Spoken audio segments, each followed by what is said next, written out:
കാസർഗോഡ് ചെമ്മനാട് ഗ്രാമപഞ്ചായത്ത് ഓഫീസിലും ഇതുപോലെ തന്നെ മോഷണ ശ്രമമുണ്ടായി. മുൻവശത്തെ വാതിലിന്റെ പൂട്ട് തകർത്ത നിലയിൽ രേഖകൾ മോഷണം പോയതായി സംശയം.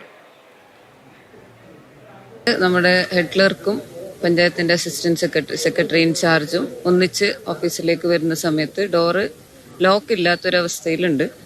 അപ്പോൾ നമ്മുടെ സ്വീപ്പർ അകത്തുണ്ടാവുമെന്ന് വിചാരിച്ചിട്ട് അവർ തുറന്നു കയറി നോക്കുമ്പം പിന്നെ തൊട്ട് പിറകെ സ്വീപ്പർ ബസ്സിൽ നിന്ന് ഇറങ്ങി വരുന്നുണ്ട്.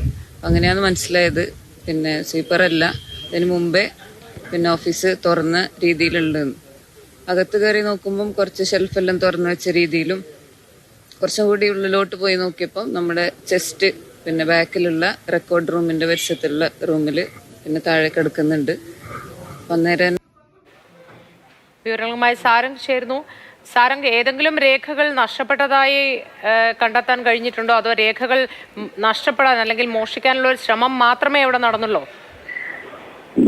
ഈ രേഖകൾ നഷ്ടപ്പെട്ടു എന്നുള്ള കാര്യത്തിൽ ഇപ്പോൾ ഔദ്യോഗിക സ്ഥിരീകരണം ഉണ്ടായിട്ടില്ല. എന്തായാലും ഇത്തരത്തിൽ ഒരാളല്ല, ഒരു സംഘമാണ് ഇത്തരത്തിൽ ചെമ്മനാട് പഞ്ചായത്ത് ഓഫീസിനകത്ത് അതിക്രമിച്ച് കയറി മോഷണ ശ്രമം നടത്തിയത് എന്നുള്ള വിവരങ്ങളാണ് ഇപ്പോൾ പോലീസിന്റെ ഭാഗത്ത് നിന്ന് നമുക്ക് കിട്ടുന്നത്. കാരണം അത്രയും വലിയ അലമാറകൾ, ഒരാൾക്ക് നീക്കാൻ സാധിക്കാത്ത അലമാറകൾ ഒരു സംഘത്തിന് മാത്രം നീക്കാൻ കഴിയുന്ന രീതിയിൽ ഒരു റൂമിൽ നിന്ന് മറ്റൊരു റൂമിലേക്ക് നീക്കുന്ന ഒരു അവസ്ഥയുണ്ടായിരുന്നു. പ്രധാന വാതിൽ തകർത്തിരുന്നു. പ്രസിഡന്റിന്റെ റൂമിലെ വാതിൽ തകർക്കാനുള്ള ശ്രമവും നടന്നിരുന്നു. എന്തായാലും ഇവിടെ ഇപ്പോൾ വിരലടയാള വിദഗ്ധരെത്തിയിട്ടുണ്ട്.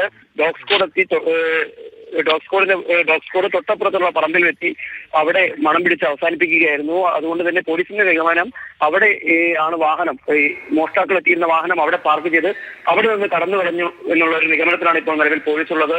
തൊട്ടടുത്തുള്ള പ്രദേശങ്ങളിലെ CCTV ദൃശ്യങ്ങളൊക്കെ തന്നെ പോലീസ് ശേഖരിച്ചു വരുന്നുണ്ട്. അതിൽ നിന്ന് തന്നെ ഒരു നിർണായക തുമ്പ് കണ്ടെത്താൻ കഴിയും എന്നുള്ളൊരു പ്രതീക്ഷയിലാണ് ഇപ്പോൾ പോലീസ് സംഘം മുന്നോട്ടേക്ക് പോകുന്നത്.